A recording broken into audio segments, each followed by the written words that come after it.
देखो ममता, मैं आज ऑफिस जाने के मूड में नहीं हूँ। किसी का फोन आया ऑफिस से तो बोल देना कि मैं घर पर नहीं हूँ, किसी जरूरी काम से गांव गया हूँ। ठीक है, मैं चला सुने, बाकी मैं संभाल लूंगा। ममता बेचारी, जैसा नाम वैसा ही नेचर। ना कभी झूठ बोला, ना फरेब, ना किसी से चालाकी की, ना किसी की पंचायत। सुन लेती है पति की बात और फिर कुछ देर बाद फोन आता है। हेलो, कौन? मैं सुनील का बॉस बोल रहा हूँ। दफ्तर में इतना काम पड़ा है, अभी तक ऑफिस नहीं आया। वो क्या कर रहा है? फोन दीजिए उसे। जी वो तो सो रहे हैं। कह रहे हैं कि आज गर्मी बहुत है तो घर के मजे लेंगे। बॉस को बीवी की बात पर गुस्सा आ जाता है। तो उसे बोल दीजिएगा कि अब घर में गर्मी के ही मजे ले, कोई जरूरत नहीं है यहाँ आने की। ये बोलकर बॉस फोन रख देता है। ममता सारी बात सुनील को बता देती है। न जाने किस बेवकूफ से पाला पड़ा है, समझ नहीं आता। तुम्हारे कारण मेरी नौकरी चली गई। अरे झूठ बोलने में क्या जा रहा था तुम्हारा? ममता को समझ में नहीं आ रहा था कि उसकी खता क्या थी। अरे जो है वही तो बोला। फिर एक रोज, बहू, अरे ओ बहू, कहाँ है तेरा पति? इस महीने घर के खर्चे के पैसे भी नहीं भेजे। क्यों? माँ बाप की फिक्र खत्म हो गई है क्या उसे? पाए लागू माँ जी, वो ये बोल रही थी कि माँ को क्या है, घर का राशन, खेत का पैसा, मवेशी का दूध, फिर भी न जाने क्यों मेरे सर पर भार देकर बैठी है। तभी सुनील ममता के मुंह पर हाथ रख देता है। क्या रे कलमुँह है, हटा बहू के मुंह से हाथ। अरे क्या क्या बोलता है तू? वो तो इसकी झूठ बोलने की आदत नहीं है, इसलिए पता चल रहा है। देख मेरी सास कितनी शरीफ है। हाँ, तेरी माँ तो मोहल्ले की बदमाश है ना, और तेरी सास शरीफ है। बेटा ममता को देखता है और गुस्से से बोलता है। अब खड़ी खड़ी देख क्या रही हो? और भी कुछ कहना है क्या? माँ आई है ना, जाकर छाछ ले आ ठंडी वाली।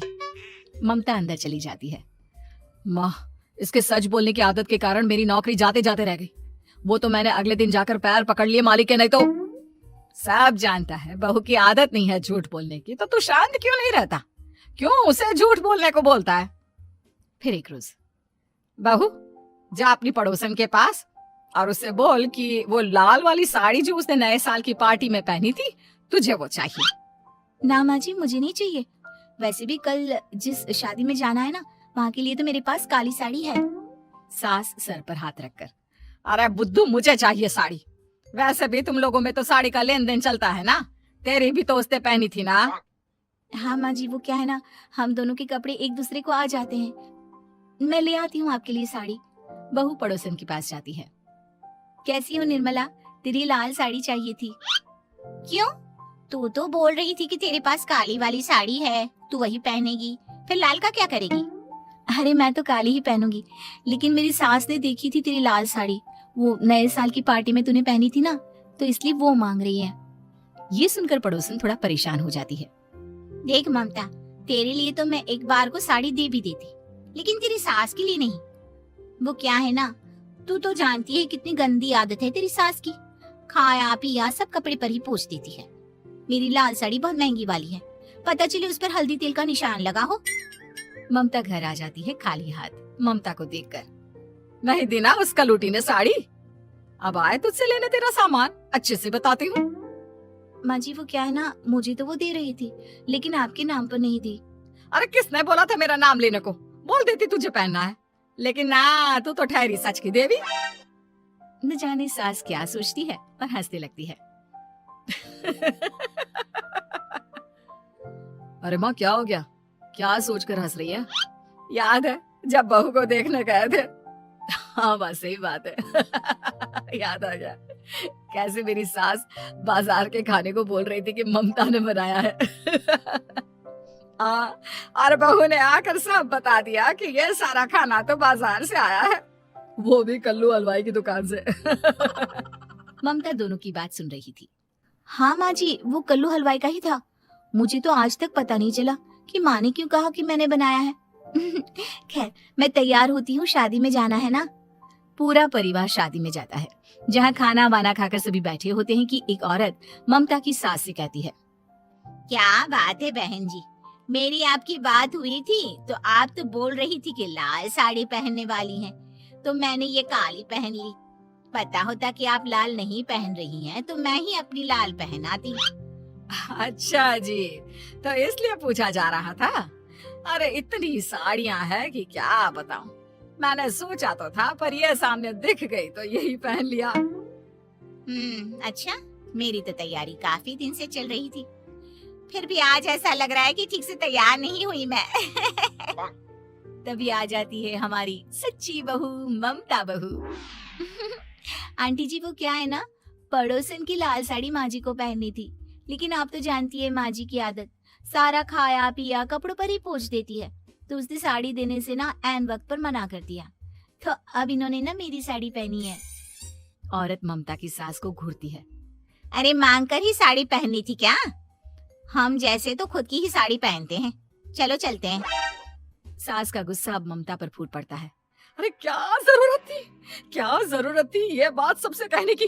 अरे घर की इज्जत का कोई ख्याल है कि नहीं तुझे? हाँ, मैंने क्या बोल दिया माँ जी?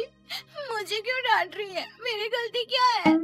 ममता को रोता देख सुनील आ जाता है। अरे माँ क्या हो गया? पता है ना शादी का माहौल है। सास सारी बात बेटी को बता देती है। देख रहा है तेरी बहू का हाल। अरे इस लड़की को तो ये भी नहीं पता कि कब कहाँ क्या कैसे बोलना है। अरे लेकर जा इसे यहाँ से। सभी घर आ जाते हैं। सास का मुंह तो फूला ही रहता है कि एक दिन। चलो बेटा, बहुत दिन तुम लोगों के साथ रह ली, अब चलो। वैसे भी ऐसी बहू के साथ समय कैसे कटे, जो ना झूठ बोलती है ना लोगों की चुगली करती है। अरे गाँव में ही ठीक हूँ मैं, कम से कम 4 घर की खबर तो मिलती रहती है, वो भी मसाला डालकर। कैसी बात कर रही है माँ? अभी तो आई है, रह जाना, कितना अच्छा लगता है तेरे रहने से घर। तभी ममता आ जाती है। अच्छा लगता है, लेकिन आप तो बोल रहे थे कि न जाने कब तक रुकेगी, जाने का नाम ही नहीं ले रही। जाए तो कम से कम घर में थोड़ा सा फ्री सा तो फील करूं, यही बोल रहे थे कल माँ जी आपके लिए।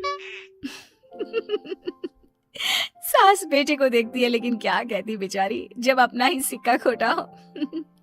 चली जाती है चुपचाप गांव। फिर एक रोज घर की घंटी बजती है।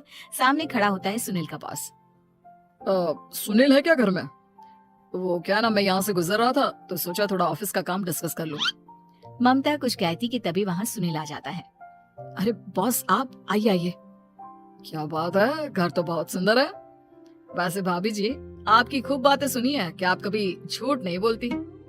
ये तो पता नहीं, लेकिन हमेशा सिर्फ कुछ न कुछ ऐसा बोल देती हूँ जिससे परेशानी हो जाती है। मैं ऐसा नहीं चाहती, लेकिन क्या करूँ। खैर बॉस कुछ देर रुकता है, काम की बात होती है। ममता के साथ सब चाय पीते हैं और जैसे ही बॉस जाने को मुड़ता है कि क्या जी, कितने नेक इंसान है, फालतू ही आप खड़ूस और निकम्मा बोलते हैं इन बॉस को।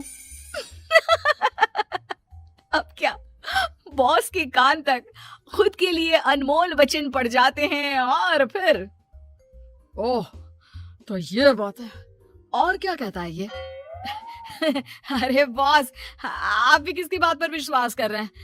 अरे इससे तो ये भी नहीं पता कि आलू प्याज कहाँ रखा है।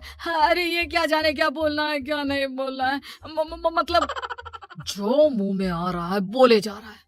भाभी जी आप बताइए। नहीं नहीं बॉस, लग रहा है कि कुछ गलत बोल गई मैं। वैसे ये सिर्फ इतना ही बोलते हैं कि आप में कोई टैलेंट है ही नहीं, आपकी नौकरी इन्हीं के कारण तो बची हुई है।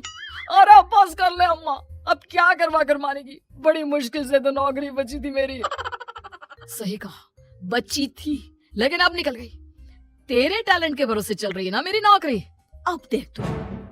अच्छा, तो आप भी यही मानते हैं? वैसे ये बात तो है, सुनील काफी टैलेंटेड है। बस चला जाता है। सुनील सिर पकड़कर बैठ जाता है। माना सच बोलना एक अच्छी आदत है, लेकिन ममता आज का समय ऐसा नहीं है। तुझे थोड़ा सा समाज को देखकर खुद को बदलना होगा, समझी? जी मुझे तो पता ही नहीं चलता कि मैं क्या गलत कर रही हूँ। यकीन मानिए मैं जानबूझकर नहीं करती। सुनील सोच लेता है कि वो किसी न किसी तरह अपनी बीवी के इस भोलेपन का इलाज करके रहेगा, लेकिन सवाल ये कि कैसे का जवाब अब मिल जाता है। और फिर एक रोज ममता की माँ आती है। ममता, तुझे तो पता है तेरे पापा का काम ठीक नहीं चल रहा है, कुछ पैसों की जरूरत थी, तेरे पास हो तो मदद कर दे बेटा। ममता माँ को घर खर्चे से बचाए पैसे दे देती है। पैसे देने के बाद सुनील आ जाता है। अरे सासू माँ, आज यहाँ कैसे आना हुआ? नहीं बेटा, वो ममता की याद आ रही थी ना तो आ गई। वो क्या है ना, पता है पापा का काम ठीक नहीं चल रहा है तो माँ कुछ पैसे लेने आई थी। क्यों, यहाँ क्या पैसे का पेड़ उगा है? अरे कौन सी माँ अपनी बेटी के ससुराल का खाती है? कोई जरूरत नहीं है पैसे देने की। वापस कर दो माँ जी पैसे और निकलो यहाँ से। आगे से यहाँ पैसे लेने नहीं आना। सुनील ये बोलकर निकल जाता है। उसके जाने के बाद, बेटा ममता, तूने मेरी बेइज्जती कराने के लिए यहाँ बुलाया था क्या? अरे छोटा सा झूठ बोल देती तो तेरी माँ की इज्जत बच जाती, लेकिन चलती हूँ मैं। सास बाहर जाकर बाहर खड़े सुनील से कहती है, तेरे कहने पर बेटा हमने ये नाटक तो खेल लिया, लेकिन उसका क्या असर होता है ये नहीं पता। थोड़ी देर बाद सुनील घर आता है। देखिए, मुझे मेरी गलती का एहसास हो गया है। मैं समझ गई हूँ कि सच कितना सच होता है और उसकी कीमत आज के समय में बहुत बड़ी है। माफ करना, मैं आज से सच कभी नहीं बोलूंगी। क्या? कभी नहीं? फिर क्या, दोनों मियाँ बीवी खुश रहने लगते हैं, क्योंकि बीवी को थोड़ी सी झूठ की आदत हो जाती है।